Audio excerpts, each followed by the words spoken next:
Timor মতো বাংলাদেশেরও একটা অংশ নিয়ে, তারপরে চিটাগাং, মিয়ানমার, এখানে একটা খ্রিস্টান স্টেট বানাবে, বে অফ বেঙ্গলে একটা ঘাঁটি করবে।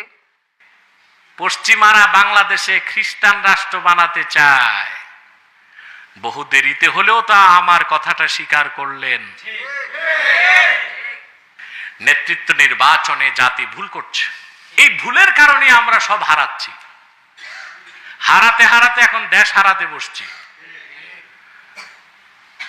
গতকাল প্রধানমন্ত্রী বলেছে পশ্চিমারা বাংলাদেশে খ্রিস্টান রাষ্ট্র বানাতে চায়। বহু দেরিতে হলেও তা আমার কথাটা স্বীকার করলেন। বছরের পর বছর বলে যাচ্ছি মুসলিমদের ঐক্যবদ্ধ হতে হবে বাংলাদেশে, কারণ পশ্চিমারা একটা খ্রিস্টান রাষ্ট্র বানাতে চায়। বলি নাই?